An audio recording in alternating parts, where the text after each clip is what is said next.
सर्वोच्च न्यायालय के जाने माने और देश के सबसे प्रतिष्ठित अधिवक्ताओं में से एक हैं श्री आर के आनंद, जो किसी परिचय के मोहताज नहीं हैं। राष्ट्रीय और अंतर्राष्ट्रीय अदालतों में उन्होंने वकालत के कई कीर्तिमान स्थापित किए हैं। ईमानदारी, निष्ठा और सत्य के प्रतिमान हैं श्री आर के आनंद।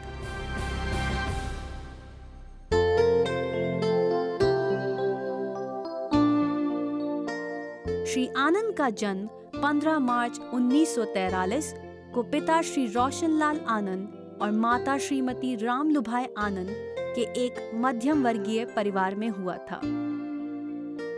दिल्ली में स्कूली पढ़ाई पूरी करने के बाद 1963 में उन्होंने पलवल के एसडी कॉलेज से स्नातक की डिग्री प्राप्त की। 1966 में उन्होंने दिल्ली विश्वविद्यालय से कानूनी पढ़ाई पूरी की। आरंभ से एक मेधावी छात्र रहे श्री आनंद ने पढ़ाई में सदैव उत्कृष्ट प्रदर्शन किया और कई पुरस्कार भी प्राप्त किए। वकालत को उन्होंने पेशे से बढ़कर एक जुनून की तरह समझा। शीघ्र ही सफलता उनके कदम चूमने लगी और वे एक के बाद एक मकाम हासिल करते चले गए।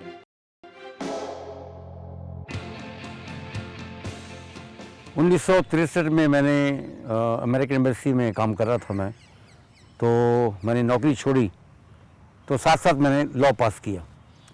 तो फिर मैंने डिसाइड किया कि वकील बनना चाहिए। इन सब के बीच उन्होंने राष्ट्रधर्म को सर्वोपरि रखा। इसी का परिणाम था कि भारतीय ओलंपिक संघ को अंतर्राष्ट्रीय ओलंपिक समिति से मान्यता दिलाने में उन्हें कामयाबी मिली। देश में उनको कई प्रधानमंत्रियों के केस लड़ने का भी सौभाग्य प्राप्त हुआ।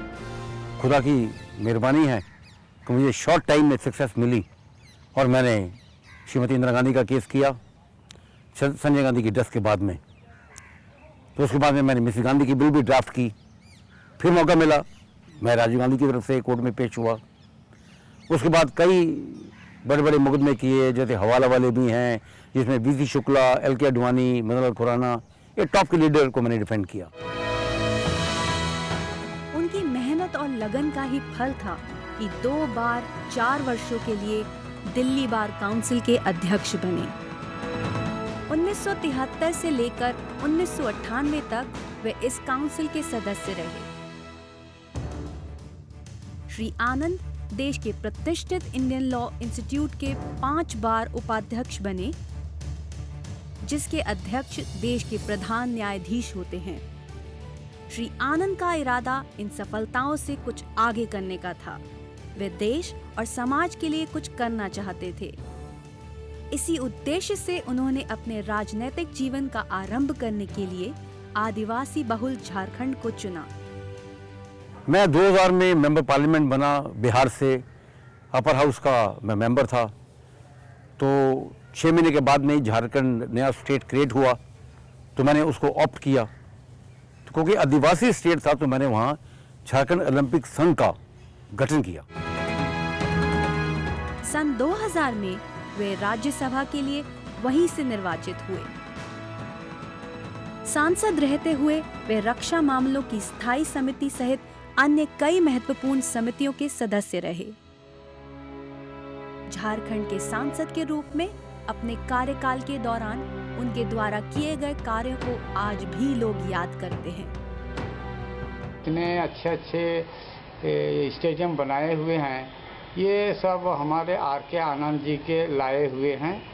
2 बार तक ये हमारे HIL का हॉकी भी टूर्नामेंट हुआ है। आर के आनंद जी का मैं शुक्रगुजार हूँ कि राष्ट्र में बहुत ऐसे झारखंड राष्ट्र में ऐसे बहुत रहे जो सांसद हुए, MP हुए, मगर दिल्ली से जो व्यक्ति आके झारखंड को इतना बड़ा इंफ्रास्ट्रक्चर दिए हैं, हाँ, ये कोई भी नेता झारखंड का कोई भी नेता नहीं दिया है। आर के आनंद जी ने राष्ट्रीय खेल झारखंड में लेके आया और जिस तरह का उनके प्रयास से जो वर्ल्ड क्लास इंफ्रास्ट्रक्चर बना है झारखंड में, चाहे मेगा स्पोर्ट्स कॉम्प्लेक्स हो, चाहे एस्ट्रोटर्फ स्टेडियम हो, वैसा स्पोर्ट्स कॉम्प्लेक्स हमारा ख्याल से कहीं एशिया में नहीं है। जो मेगा स्पोर्ट्स कॉम्प्लेक्स है, एक ही कैंपस के अंदर हर तरह का इवेंट, वहाँ इवेंट का सुविधा है।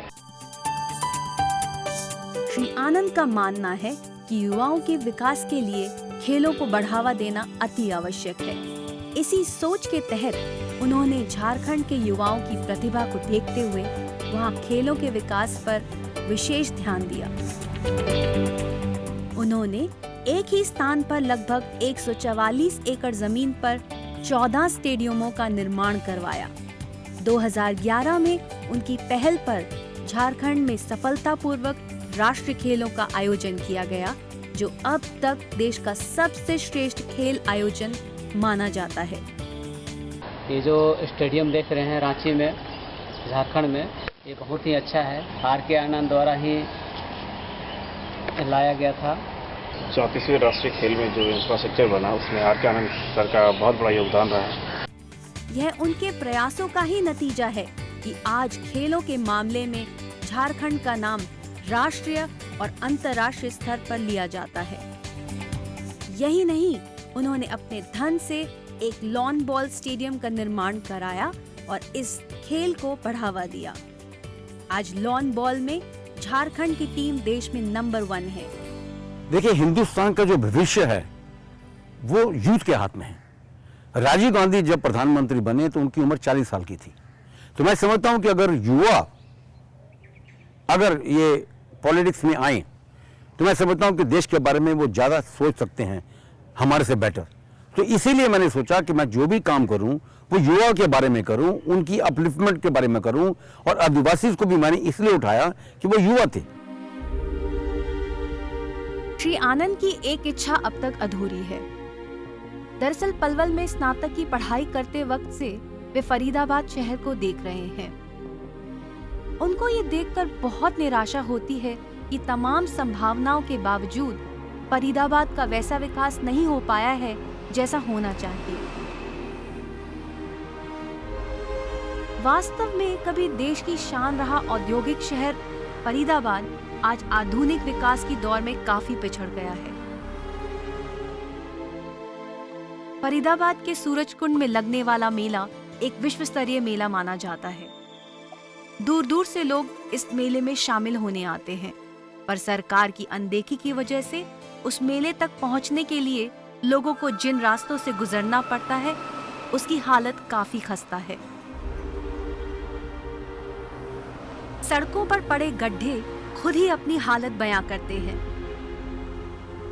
रोज उन राहों पर गाड़ियों के हॉर्न का शोर आपको जरूर समझा देगा कि इन सड़कों की वजह से घंटों लोग जाम में फंसते हैं। हर रोज लोग अपनी मंजिल तक पहुंचने में मानो इतनी जद्दोजहद में रहते हैं जैसे ये उनके लिए कोई मिशन सा हो। सर, इसमें जाम तो हमेशा लगा रहा है, चाहे शाम को हो, चाहे सुबह हो, चाहे दोपहर हो। हमें अपने बच्चे को स्कूल से पिक करना है, उसकी छुट्टी हो चुकी है।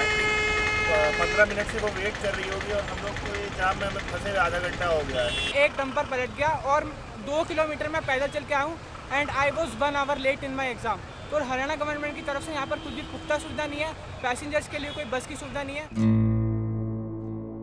पर्यटन को लेकर भी फरीदाबाद का कुछ ऐसा ही हाल है।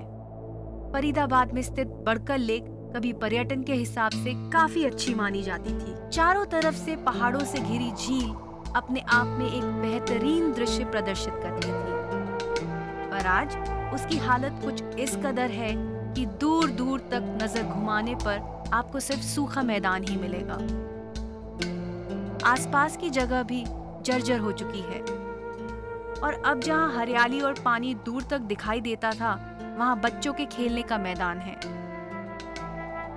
मैं मम्मी पापा के साथ आया था, यहाँ पे मैंने झील देखी थी, पर अब मैं अपने फ्रेंडों के साथ यहाँ क्रिकेट खेलना आता हूँ। फरीदाबाद कभी खेलों को लेकर भी बहुत मशहूर हुआ करता था। यहाँ का नाहर सिंह स्टेडियम बहुत से इंटरनेशनल क्रिकेट मैचेस का गवाह रहा है। इस स्टेडियम में 8 इंटरनेशनल मैचेस खेले जा चुके हैं, पर आज यहाँ आपको सिर्फ टूटा हुआ स्कोरबोर्ड, खराब होती हुई पिच और बुरे हालात में बिखरा हुआ स्टेडियम ही दिखेगा। इस स्टेडियम को देखकर आपके मन में एक ही सवाल आएगा कि क्या 1982 से लेकर 2006 में इस स्टेडियम मैचेस देखने आए दर्शकों से खचाखच भरा रहा होगा? पर अब इसकी हालत किसी पुरानी इमारत से कम नहीं है। आर.के. आनंद जी शुरू से खेलों को लेकर यूथ में प्रोत्साहन बढ़ाते आए हैं। झारखंड इस बात का बहुत बड़ा उदाहरण है। वो फरीदाबाद को भी लेकर कुछ ऐसे ही सपने देखते हैं और चाहते हैं कि जिन खेलों का नजारा 2006 में नाहर सिंह स्टेडियम में दिखा था, वो फिर से एक बार दिखे। मैं जो भी काम करूं वो युवा के बारे में करूं, उनकी अपलिफ्टमेंट के बारे में करूं, और आदिवासी को भी मैंने इसलिए उठाया कि वो युवा थे, तो उनका मैं समझता हूं कि उनका योगदान स्पोर्ट्स फील्ड में, पॉलिटिकल फील्ड में बड़ा अच्छा होता है और उनके यहाँ एक्सपोजर बहुत ज़्यादा है। फरीदाबाद आज भी अपनी मूलभूत आवश्यकताओं से दूर है। बिजली की स्थिति 3 बड़े पावर स्टेशन होने के बाद भी बहुत ही खराब है। पानी के लिए भी लोगों को काफी दिक्कतों का सामना करना पड़ता है। साथ ही गंदगी तो मानो फरीदाबाद की पहचान सी बन गई हो। क्या बड़ी बड़ी इमारतों और दुकानों से ही शहर का विकास होता है? क्या उस शहर की मूलभूत सुविधाएं उसके विकास का आधार नहीं होनी चाहिए? बड़े बड़े ब्रांड के शोरूम के सामने बहते नाले से मानो प्रतीत होता है कि विकास के नाम पर इस शहर में कुछ भी नहीं हुआ है। अगर हम इस शहर के क्राइम रेट की बात करें तो सुरक्षा के लिहाज से ये बहुत ही पिछड़ा शहर है। आए दिन महिलाओं के साथ होते वारदात खुद ये साबित करते हैं कि यहाँ सुरक्षा व्यवस्था का क्या हाल है। एक औरत जो रेप केस करके मार दी थी हमारे सेक्टर में, काफी सालों के बाद है, गुजारी पानी भर रही थी, उसको उठा के ले गए थे बदमाश। अभी फरीदाबाद की कॉन्स्टिट्यूंसी में एक पृथला गांव पड़ता है, उसमें 2 लड़कियां गायब हुई, शाम को कहीं पार्टी में गई तो उनका 4 दिन के बाद उनका शरीर मिला। तो आज तक कोई इन्वेस्टिगेशन का कोई फर्क नहीं पड़ा। बिना वजह बनाया गया टोल प्लाजा क्या इस शहर के विकास में अपना कोई योगदान देता है? म्युनिसिपल कॉर्पोरेशन के 10 किलोमीटर की रेंज में कोई टोल प्लाजा नहीं बन सकता। फिर भी कानून को दरकिनार रखते हुए यहाँ फरीदाबाद टोल प्लाजा आम जनजीवन की तकलीफों को और भी बढ़ाता है। हरगिज नहीं, ये स्थिति बदलनी होगी। टोल टैक्स के मुद्दे पे मैंने ये पब्लिक के सामने रखना है कि टोल टैक्स के कानून के मुताबिक जो टोल प्लाज़ा होता है वो म्यूनिसिपल लिमिट के 10 किलोमीटर के बाद में रखा जाता है, क्योंकि ये टोल प्लाज़ा म्यूनिसिपल लिमिट में आता है, ये गैर कानूनी है। आनंद जी ने फरीदाबाद के विकास का सपना देखा है, पर अकेले वो इस लड़ाई को नहीं लड़ पाएंगे। उसके लिए आपका साथ जरूरी है। आइए और आनंद जी के इस विकास की मुहिम से जुड़कर फरीदाबाद को एक नई तरक्की की राह पर ले चलिए। जन जन का करके विकास, फरीदाबाद की बढ़ाएंगे शान। 24 घंटे हर सुविधा उपलब्ध, आनंद जी का यही अरमान। इंडियन नेशनल लोकदल से जुड़कर आनंद जी ने इस परिवर्तन के लिए कदम बढ़ा दिए हैं। अब आप अपना कीमती वोट देकर फरीदाबाद की उन्नति के लिए अपनी भागीदारी जरूर दें।